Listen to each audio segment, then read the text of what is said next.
Chantez au Seigneur un cantique nouveau. Alléluia, Alléluia, Alléluia. Chantez au Seigneur un cantique nouveau. Alléluia, Alléluia, Alléluia. Que la lumière de Jésus-Christ nous réunisse en un seul corps. Chantez au Seigneur un cantique nouveau. Alléluia, Alléluia, Alléluia. Je vous envoie, mon Fils bien-aimé, écoutez-le, dit le Seigneur. Chantez au Seigneur un cantique nouveau. Alléluia, Alléluia, Alléluia. Nous rappelons, Seigneur, ton amour, dans ta maison nous t'acclamons. Chantez au Seigneur un cantique nouveau. Alléluia, Alléluia, Alléluia.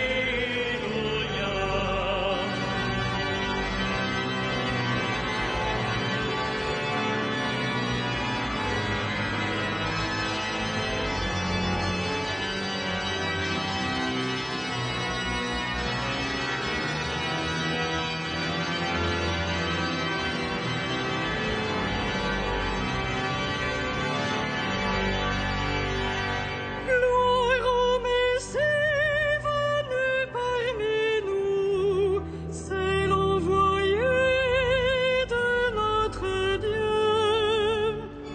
Chantez au Seigneur un cantique nouveau. Alléluia, Alléluia, Alléluia. Gloire et honneur au Père très bon, à Jésus-Christ, au Saint-Esprit. Chantez au Seigneur un cantique nouveau. Alléluia, Alléluia, Alléluia. Que la lumière de Jésus-Christ nous réunisse en un seul corps. Chantez au Seigneur un cantique nouveau. Alléluia, Alléluia, Alléluia.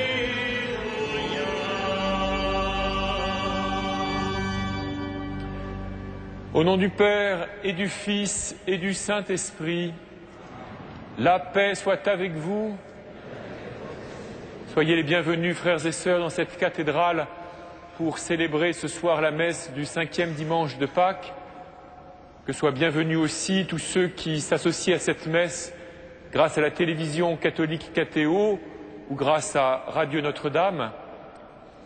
Nous prions en communion avec notre archevêque qui était ce matin à Lourdes et qui rentre de Lourdes ce soir, où il rejoignait un pèlerinage composé de personnes en situation précaire qui, accompagnées par des associations, sont allées donc se confier à la Vierge Marie. Nous prions bien sûr ce soir tout particulièrement pour notre pays, pour ses dirigeants futurs, mais surtout, frères et sœurs, comme chaque dimanche, nous nous laissons rassembler par le Christ, sur qui nous avons été comme greffés par le baptême, Depuis que nous avons été plongés dans sa mort et sa résurrection, c'est sa vie, par la puissance de l'Esprit Saint, qui passe en nous et que nous faisons fructifier par nos actes.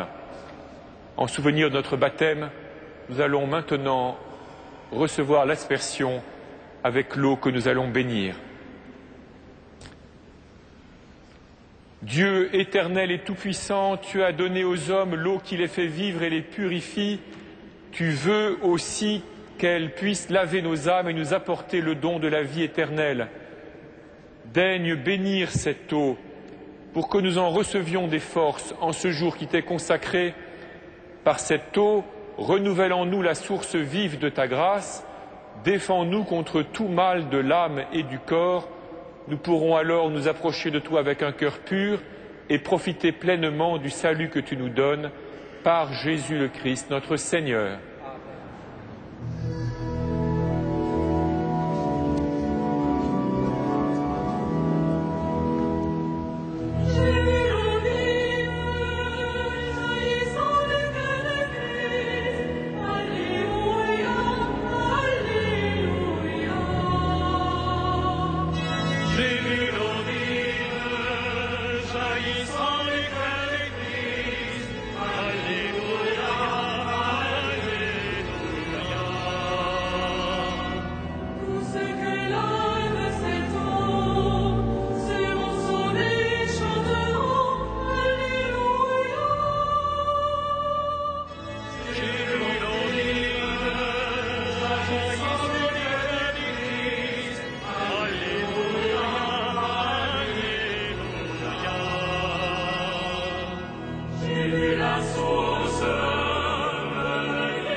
Que Dieu Tout-Puissant nous purifie de nos péchés et par la célébration de cette Eucharistie nous rende dignes de participer un jour au festin du royaume par Jésus le Christ notre Seigneur.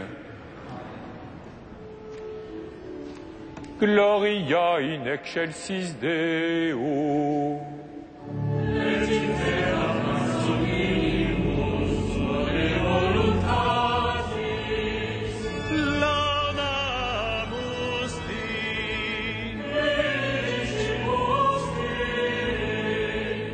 Adoramus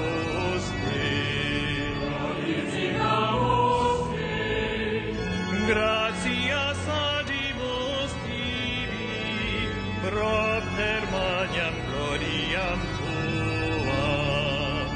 Domine Deus excelsis, Deus mater omnipotens, Domine Filii unigenite, Iesu Christe, Domine Deus salus Dei, Filius Patris, cui tollis peccata mundi, miserere nobis.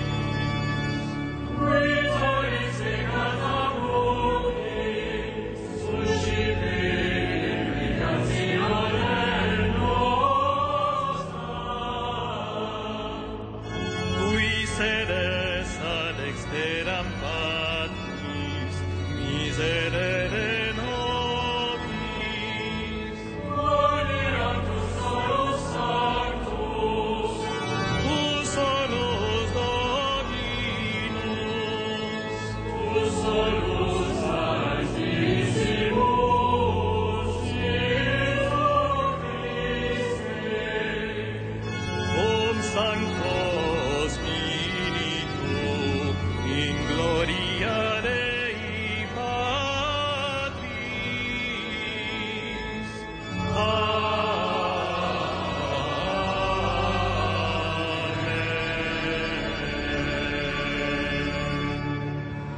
Prions le Seigneur.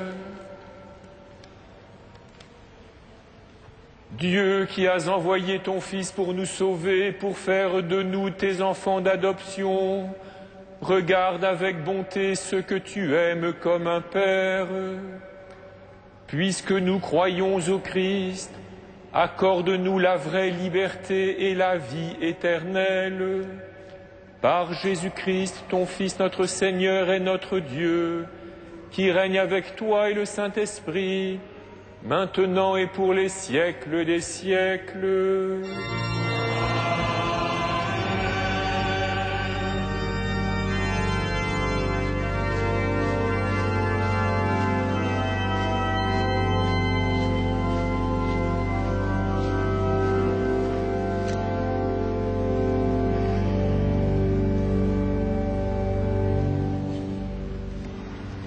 Lecture du livre des Actes des Apôtres. Après sa conversion, Paul vint à Jérusalem. Il cherchait à entrer dans le groupe des disciples, mais tous avaient peur de lui, car ils ne pouvaient pas croire que lui aussi était un disciple du Christ. Alors Barnabé le prit avec lui et le présenta aux apôtres.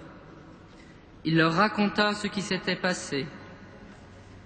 Sur la route, Paul avait vu le Seigneur qui lui avait parlé. À Damas, il avait prêché avec assurance au nom de Jésus. Dès lors, Paul allait et venait dans Jérusalem avec les apôtres, prêchant avec assurance au nom du Seigneur. Il parlait aux Juifs de langue grecque et discutait avec eux. Mais ceux-ci cherchaient à le supprimer. Les frères l'apprirent. Alors, ils l'accompagnèrent jusqu'à Césarée et le firent partir pour Tarse.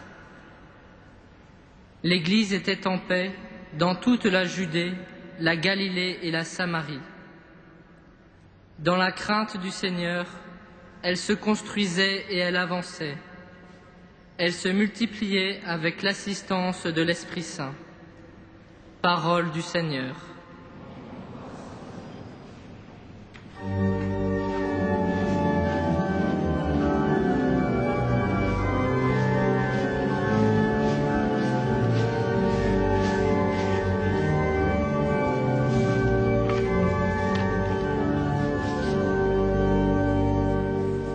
Psalite Deo, psalite, Alleluia, Alleluia.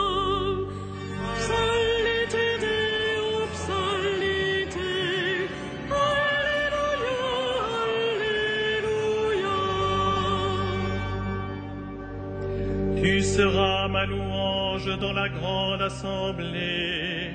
Devant ceux qui te craignent, je tiendrai mes promesses. Les pauvres mangeront, ils seront rassasiés. Ils loueront le Seigneur, ceux qui le cherchent. Salite Deo, salite, Alléluia, Alléluia. La terre entière se souviendra et reviendra vers le Seigneur. Chaque famille de nations se prosternera devant lui. Oui, au Seigneur la royauté, le pouvoir sur les nations. Salite Deo, salite, Alléluia, Alléluia. Et moi, je vis pour lui, ma descendance le servira. On annoncera le Seigneur aux générations à venir. On proclamera sa justice au peuple qui va naître. Voilà son œuvre. Salite Deo, salite, Alléluia, Alléluia.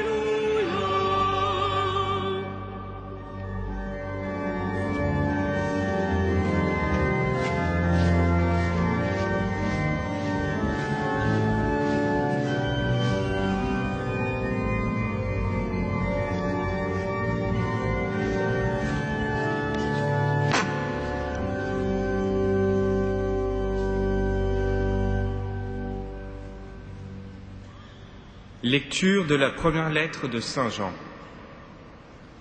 Mes enfants, nous devons aimer, non pas avec des paroles et des discours, mais par des actes et en vérité. En agissant ainsi, nous reconnaîtrons que nous appartenons à la vérité et devant Dieu, nous aurons le cœur en paix. Notre cœur aurait beau nous accuser, Dieu est plus grand que notre cœur et il connaît toutes choses. Mais bien-aimés, si notre cœur ne nous accuse pas, nous nous tenons avec assurance devant Dieu. Tout ce que nous demandons à Dieu, il nous l'accorde, parce que nous sommes fidèles à ses commandements et que nous faisons ce qui lui plaît. Or, voici son commandement. Avoir foi en son Fils Jésus-Christ et nous aimer les uns les autres comme il nous l'a commandé.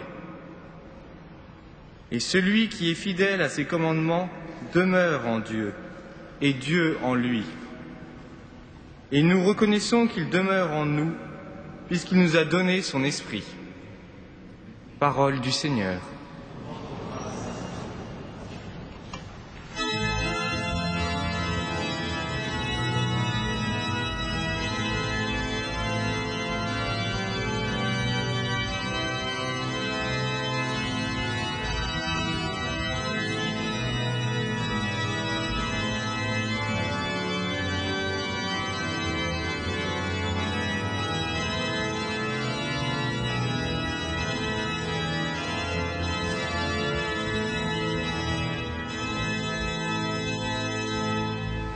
Alléluia, Alléluia, Alléluia.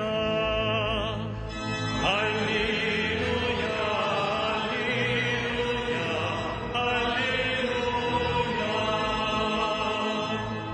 Heureux qui demeure vivant dans le Seigneur, il est comme un arbre planté près d'un ruisseau qui donne des fruits en son temps.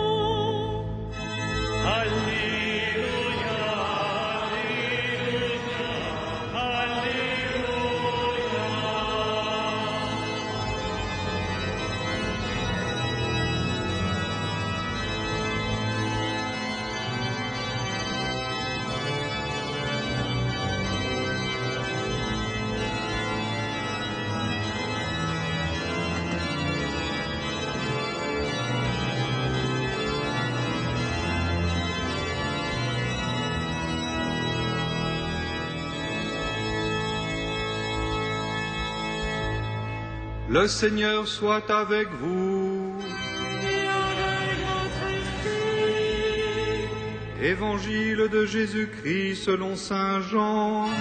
Gloire à toi, Seigneur.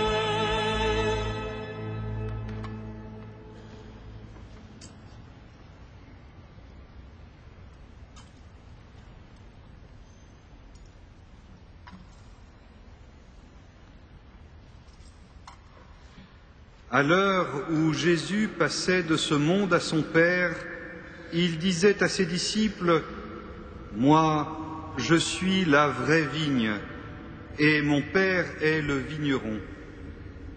Tout sarment qui est en moi, mais qui ne porte pas de fruits, mon Père l'enlève. Tout sarment qui donne du fruit, il le nettoie pour qu'il en donne davantage. Mais vous, déjà, vous voici nets et purifiés grâce à la parole que je vous ai dite. Demeurez en moi comme moi en vous. De même que le sarment ne peut pas porter du fruit par lui-même s'il ne demeure pas sur la vigne, de même vous non plus, si vous ne demeurez pas en moi. Moi, je suis la vigne, et vous les sarments. Celui qui demeure en moi et en qui je demeure, celui-là donne beaucoup de fruits. Car en dehors de moi, vous ne pouvez rien faire. Si quelqu'un ne demeure pas en moi, il est comme un sarment qu'on a jeté dehors et qui se dessèche. Les sarments secs, on les ramasse, on les jette au feu et ils brûlent. Si vous demeurez en moi et que mes paroles demeurent en vous, demandez tout ce que vous voudrez et vous l'obtiendrez. Ce qui fait la gloire de mon Père, c'est que vous donniez beaucoup de fruits. Ainsi, vous serez pour moi des disciples.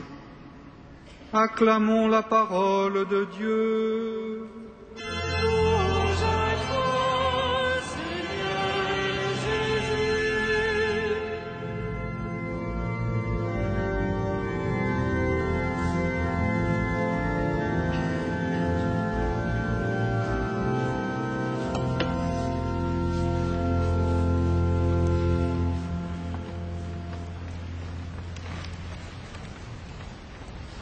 Moi, je suis la vraie vigne, et mon Père est le vigneron. En disant cela, frères et sœurs, le Seigneur Jésus nous dit beaucoup de qui il est, beaucoup de ce qu'il fait, beaucoup de ce qu'il veut faire pour nous et avec nous, en nous. Je suis la vraie vigne, et mon Père est le vigneron. Par cette comparaison, par cette allégorie, Jésus se présente donc comme la vigne qui est sous le regard du Père. Et le Père est le vigneron qui, comme un bon vigneron, travaille à sa vigne, qui enlève les sarments qui sont morts et qui taille et qui coupe et qui nettoie ceux qui portent du fruit et qui peuvent en porter encore davantage. Pour comprendre complètement ce que le Seigneur veut dire, il nous faut bien sûr entendre ce qu'il dit un peu plus loin, lorsqu'il dit à ses disciples, à nous, « Moi je suis la vigne, et vous, vous êtes les sarments. » La vigne qu'est Jésus et que soigne le Père en bon vigneron, cette vigne, ce n'est pas simplement l'humanité sainte de Jésus, mais c'est le tout que nous formons, que nous sommes, nous qui, par le baptême, avons été plongés dans sa mort et sa résurrection et en quelque sorte greffés en lui. Ce que Jésus dit ici de la vigne, sous la plume de saint Jean, correspond à ce que l'apôtre Paul dit du corps du Christ. La vigne dont il s'agit ici, c'est donc ce tout que nous formons, nous qui sommes par le baptême et les sacrements branchés sur Jésus qui est le cep, dont la vie se répand en nous, ses sarments. Et c'est de cette vigne-là, c'est de tout cet ensemble que forment tous ceux qui sont greffés sur le Christ depuis le commencement jusqu'à la fin. C'est de cet ensemble, de ce tout, que le Père s'occupe en bon vigneron, coupant les sarments qui ne portent plus de fruits et taillant, nettoyant ceux qui peuvent en porter davantage. Cette comparaison, cette allégorie de la vigne, elle nous dit donc, frères et sœurs, beaucoup du sens de l'histoire, de la situation spirituelle dans laquelle nous sommes, dans laquelle est l'Église, dans laquelle la communion des croyants, tout au long de l'histoire, jusqu'à la venue glorieuse du Seigneur. C'est un temps de mise à l'épreuve. C'est un temps où le Père, en bon vigneron, teste chaque sarment un à un pour voir s'il est mort et s'il convient donc de le couper pour qu'il n'alourdisse pas l'ensemble, ou bien s'il est encore vivant et s'il est possible de le tailler, de le nettoyer, d'enlever les mousses et les champignons, de sorte qu'il porte encore davantage de fruits. Ce que le Seigneur Jésus nous dit là, c'est que le Père nous a créé l'humanité pour qu'elle devienne en lui, Jésus, une vigne féconde, et le Père attend quelque chose de cette vigne. Il vient pour recueillir du fruit, et il fait ce qu'il faut pour que sa vigne donne le maximum de fruits. Et ceci, frères et sœurs, éclaire peut-être le fait que tout au long de l'histoire, l'Église, les croyants, sont mis à l'épreuve de toutes sortes de manières, et nous le sommes aujourd'hui comme hier et certainement comme demain, en certains endroits par la persécution, en d'autres par le manque criant de prêtres, en d'autres encore par un climat de sécularisation généralisée qui fait que certains s'éloignent du cep, se coupent même du cep de la vigne. Dans tout cela, c'est le Père qui s'occupe en quelque sorte de sa vigne pour qu'elle puisse donner le maximum de fruits. C'est le Père qui vérifie la fidélité, la force de l'adhésion de chacun de nous à Jésus pour voir si nous sommes ou non des sarments aptes à porter du fruit, davantage de fruits, beaucoup de fruits. Et cette image du fruit, de la fécondité, de la fructification est importante parce que le fruit, vous voyez bien, la vigne ne le fabrique pas. Il lui est donné, elle le reçoit, elle le donne. Les sarments ne savent pas ce qu'ils portent. Et nous-mêmes ne pouvons pas savoir, frères et sœurs, au long de notre vie, quel est le fruit que nous portons vraiment. C'est le vigneron qui le voit, c'est le vigneron qui évalue la qualité de ce fruit. C'est le vigneron qui peut se réjouir de la récolte qu'il voit mûrir. Et pourtant, frères et sœurs, cette parabole, cette allégorie ne doit surtout pas nous mettre dans l'inquiétude. Il ne faut pas que nous soyons trompés, ici comme ailleurs dans la Bible, dans l'Évangile, par l'apparente symétrie entre les sarments morts que l'on coupe et que l'on jette au feu, et puis les sarments vivants capables de porter du fruit. De même qu'ailleurs, dans l'Évangile ou dans la Bible, il ne faut pas nous laisser tromper par l'apparente symétrie entre les élus et les réprouvés, entre les brebis et les boucs. Car le Seigneur Jésus dit cette allégorie au soir de sa passion, à l'heure, nous dit la liturgie, de passer de ce monde à son Père. Quelques instants après, quelques heures après, il va être mis à l'épreuve, lui, Jésus, dans le jardin de l'agonie à Gethsémani, dans les souffrances de la passion, dans la mort sur la croix. Il va être mis à l'épreuve, lui, Jésus, à l'épreuve de son obéissance, qu'il va vivre jusqu'au bout, pleinement, parfaitement, exactement, comme le Père l'attend et en un sens encore mieux que le Père peut l'attendre, ce que la résurrection avec sa gloire manifestera. Et cette obéissance de Jésus qui se fait notre cep, cette obéissance, il l'a vécue pour nous, en notre faveur. Il n'avait pas à démontrer au Père cette obéissance, mais c'est pour nous qu'il est mis à l'épreuve. C'est en notre faveur. Si bien, frères et sœurs, que l'épreuve à laquelle le Père nous soumet à travers l'histoire, la vérification qu'il opère à travers le temps de notre fidélité, de la qualité, de la vérité de notre lien avec Jésus, cette épreuve, frères et sœurs, elle est portée en quelque sorte par ce qu'a vécu Jésus. Surtout ce que la vie qui sort de Jésus, notre cep, et qui passe en nous les sarments, et qui veut aller jusqu'à l'extrémité de nous tous et de chacun de nous pour nous faire porter du fruit, cette sève, cette vie, c'est rien moins que l'Esprit Saint, que Jésus, dans sa mort et sa résurrection, reçoit la puissance de nous communiquer, et par sa mort et sa résurrection, son Esprit a la puissance de vaincre en nous toutes les forces du péché, toutes les forces de la mort, toutes les forces qui pourraient nous couper de notre cep, nous retenir loin de lui.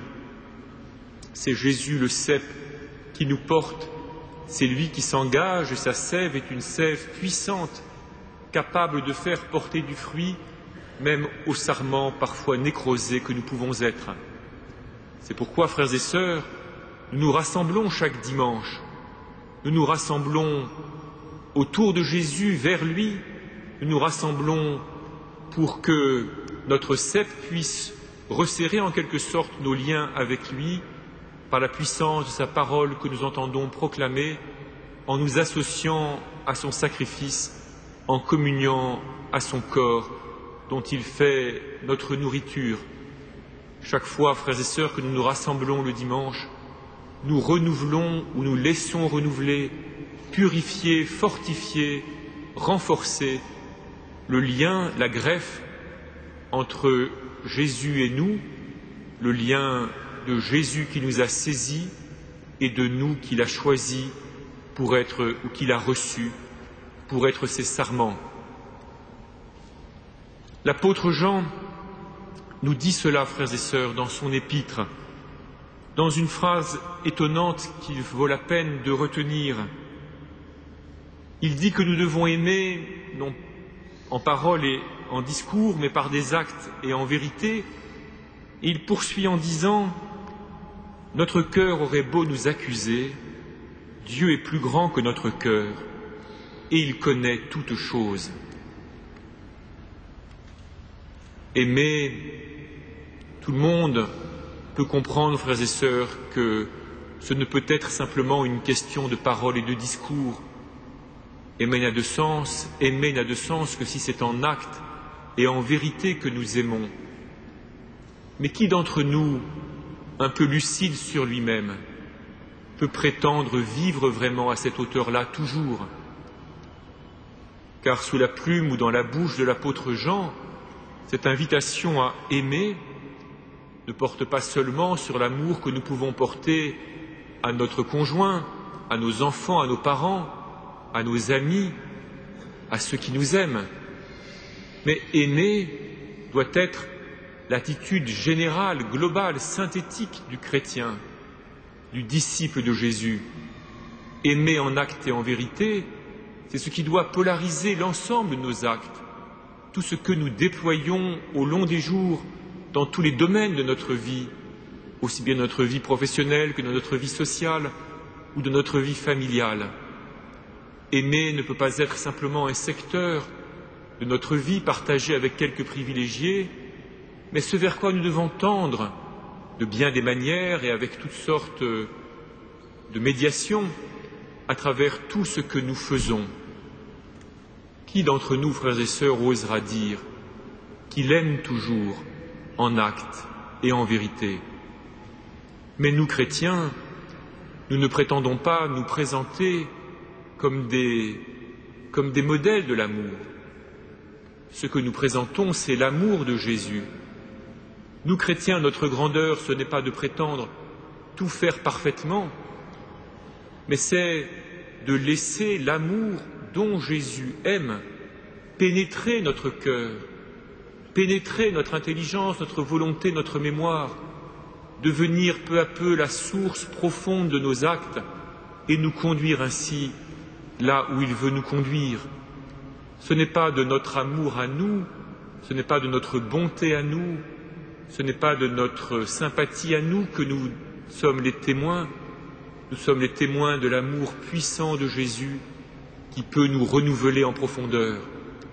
Et ce que le Père, le bon vigneron, voit, frères et sœurs, lui qui est plus grand que notre cœur et qui connaît toutes choses, ce qu'il voit, c'est notre disponibilité, malgré nos faiblesses, malgré nos péchés, malgré nos fautes, c'est notre disponibilité à nous laisser sans cesse travailler de l'intérieur par cet amour qui monte du cœur de Jésus et qui veut passer dans le nôtre par la puissance de l'Esprit Saint. C'est cela, frères et sœurs, qui fait notre audace et notre espérance en ce monde. Malgré tout ce que nous ne pouvons faire qu'ébaucher, malgré tout ce que parfois nous ratons, malgré tout, malgré même nos fautes, malgré même les moments où nous nous coupons apparemment du cep, nous nous remettons à la puissance de celui qui a livré sa vie pour nous et qui est vainqueur de la mort par sa résurrection. C'est grâce à lui, c'est par lui seulement que nous pouvons porter du fruit. C'est ce que le Seigneur nous dit lorsqu'il dit que, hors de lui, nous ne pouvons rien faire. Nous qui pouvons faire tant de choses en ce monde, alors que l'humanité a acquis tant de moyens de se construire, de bâtir son avenir, nous savons que, hors de Jésus, nous ne pouvons rien faire dans l'ordre des fruits qui peuvent valoir pour la vie éternelle.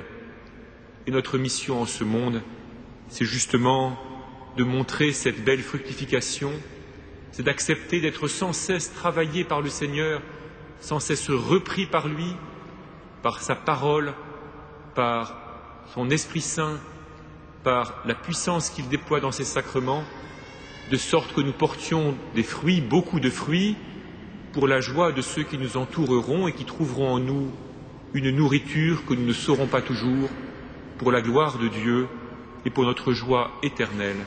Amen.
Credo in unum Deum.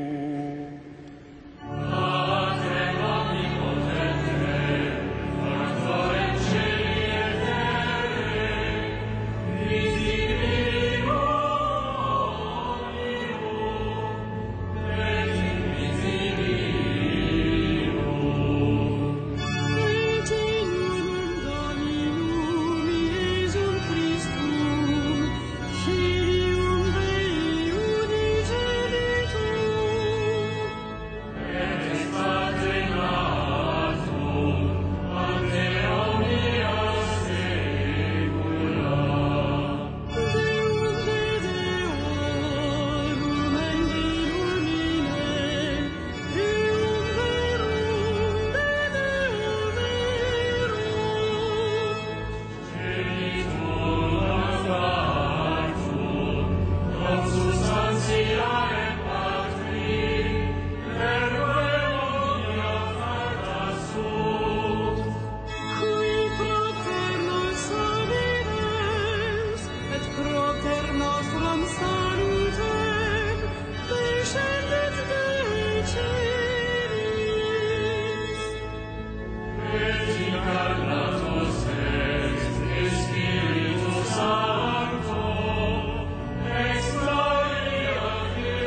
Prions ensemble au moment d'offrir le sacrifice de toute l'Église. Seigneur notre Dieu, dans l'admirable échange du sacrifice eucharistique, tu nous fais participer à ta propre nature divine. Puisque nous avons la connaissance de ta vérité, accorde-nous de lui être fidèles par toute notre vie, par Jésus le Christ, notre Seigneur. Le Seigneur soit avec vous. Et avec votre esprit. Élevons notre cœur. Nous le tournons vers le Seigneur. Rendons grâce au Seigneur notre Dieu. Cela est juste et bon. Vraiment, il est juste et bon de te glorifier, Seigneur, en tout temps. Mais plus encore en ces jours où le Christ, notre Pâque, a été immolé. En détruisant un monde déchu, il fait une création nouvelle. Et c'est de lui que nous tenons désormais la vie qu'il possède en plénitude. C'est pourquoi le peuple des baptisés, rayonnant de la joie pascale, exulte par toute la terre, tandis que les anges dans le ciel chantent sans fin l'hymne de ta gloire.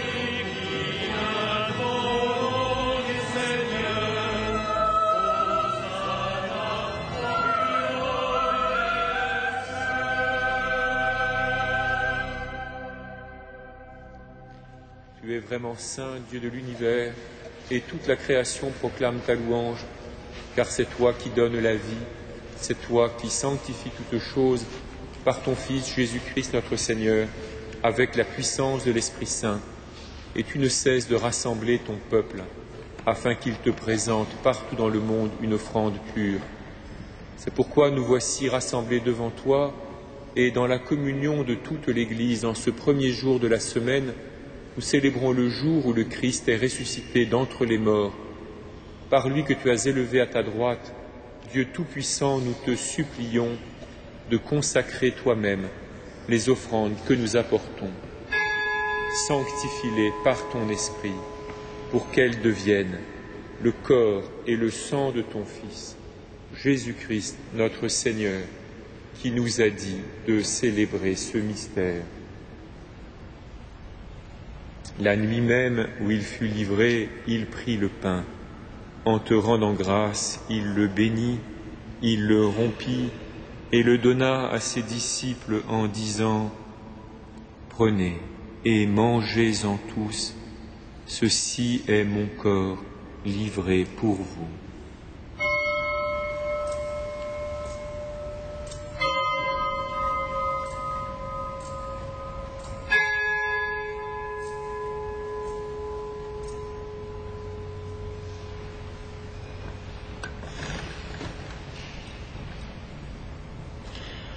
De même, à la fin du repas, il prit la coupe. En te rendant grâce, il la bénit et la donna à ses disciples en disant : « Prenez et buvez-en tous, car ceci est la coupe de mon sang, le sang de l'alliance nouvelle et éternelle, qui sera versé pour vous et pour la multitude en rémission des péchés. Vous ferez cela en mémoire de moi. »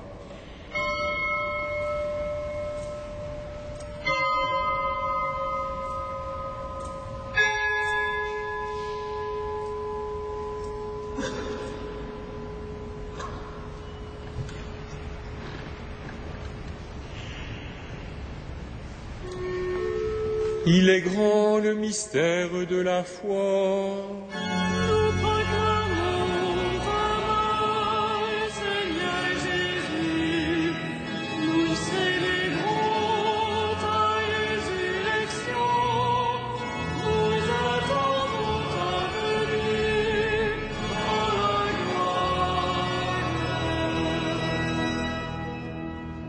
en faisant mémoire de ton Fils, de sa passion qui nous sauve, de sa glorieuse résurrection et de son ascension dans le ciel, alors que nous attendons son dernier avènement, nous présentons cette offrande vivante et sainte pour te rendre grâce. Regarde, Seigneur, le sacrifice de ton Église et daigne y reconnaître celui de ton Fils qui nous a rétablis dans ton alliance. Quand nous serons nourris de son corps et de son sang et remplis de l'Esprit Saint, accorde-nous d'être un seul corps et un seul esprit dans le Christ. Que l'Esprit Saint fasse de nous une éternelle offrande à ta gloire, pour que nous obtenions un jour les biens du monde à venir, auprès de la Vierge Marie, la bienheureuse Mère de Dieu, avec les apôtres, les martyrs et tous les saints qui ne cessent d'intercéder pour nous.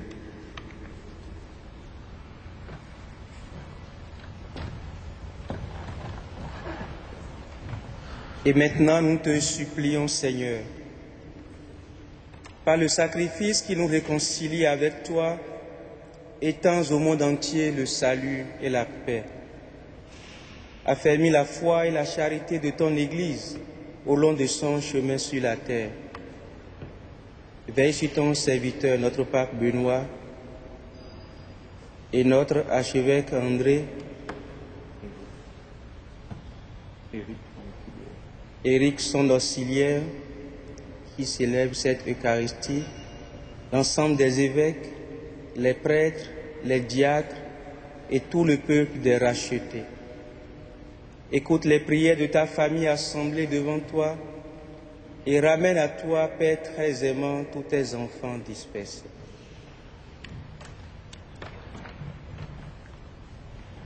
Pour nos frères défunts, pour les hommes qui ont quitté ce monde et dont tu connais à droiture, nous te prions. Reçois-les dans ton royaume, où nous espérons être comblés de ta gloire. Nous assemble et pour l'éternité par le Christ notre Seigneur, par qui tu donnes au monde toute grâce et tout bien.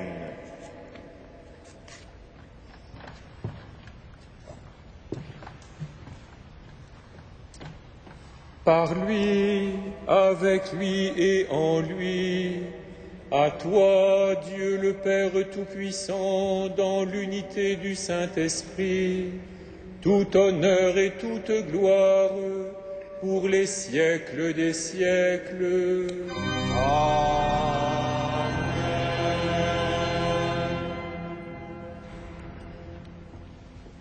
Comme nous l'avons appris du Sauveur, selon son commandement, nous osons dire « Notre Père, qui es aux cieux, que ton nom soit sanctifié, que ton règne vienne, que ta volonté soit faite sur la terre comme au ciel.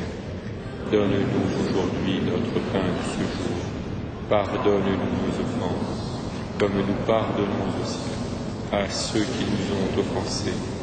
Et ne nous soumets pas à la tentation, mais délivre-nous du mal. Délivre-nous de tout mal, Seigneur, et donne la paix à notre temps. Par ta miséricorde, libère-nous du péché, rassure-nous devant les épreuves en cette vie où nous espérons le bonheur que tu promets et l'avènement de Jésus-Christ, notre Sauveur.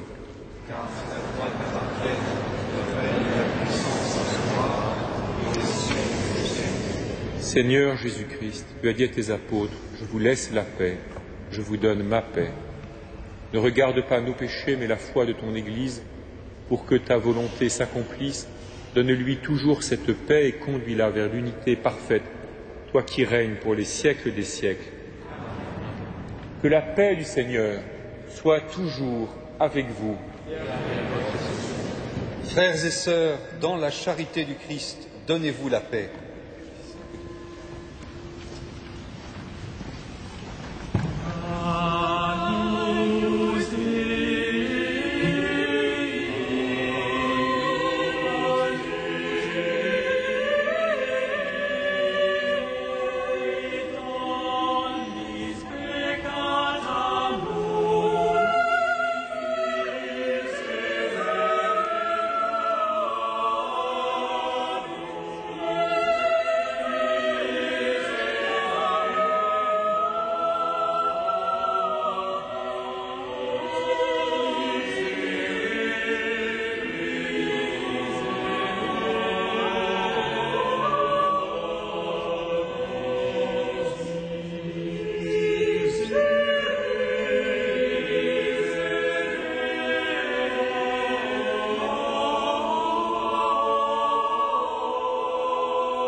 Heureux les invités au repas du Seigneur. Voici l'agneau de Dieu qui enlève le péché du monde.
Frères et sœurs bien-aimés, quelques informations. Tout d'abord, jeudi 10 mai, adoration du Saint-Sacrement à 19 h. Vous avez sur votre feuille, entre vos mains, les dates, les horaires de la solennité de l'Ascension du Seigneur, le mercredi 16 mai au soir et le jeudi 17 mai toute la journée. Par ailleurs, vous voulez bien noter le mardi 22 mai à 20h30, pour la 4e année consécutive, les évêques d'Île-de-France nous invitent à une grande veillée de prière pour la vie. C'est important de prendre ce temps qui nous est proposé ici à la cathédrale.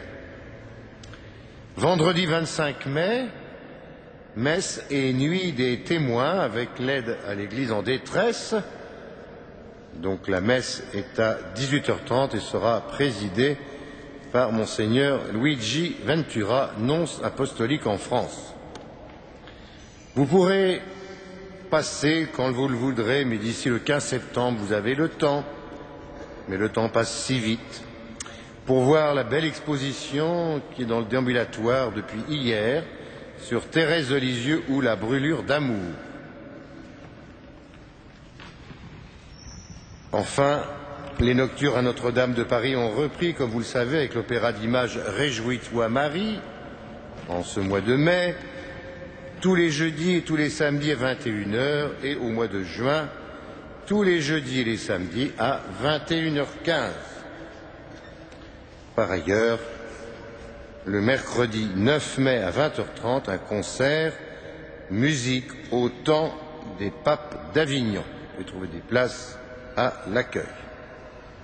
Eh bien, nous mettons debout pour terminer ensemble notre prière avec Monseigneur Éric de Moulin-Beaufort, évêque auxiliaire du diocèse de Paris.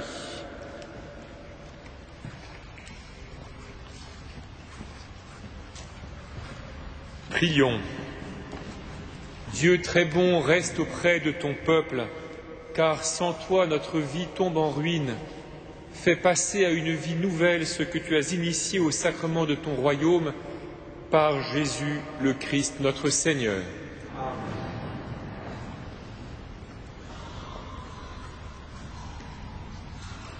Le Seigneur soit avec vous. Et avec votre esprit. Que le nom du Seigneur soit béni, Maintenant et toujours. Notre secours est dans le nom du Seigneur, qui a fait le ciel et la terre. et que Dieu Tout-Puissant vous bénisse, le Père, le Fils et le Saint-Esprit. Amen. Allez dans la paix du Christ. Nous rendons grâce à Dieu.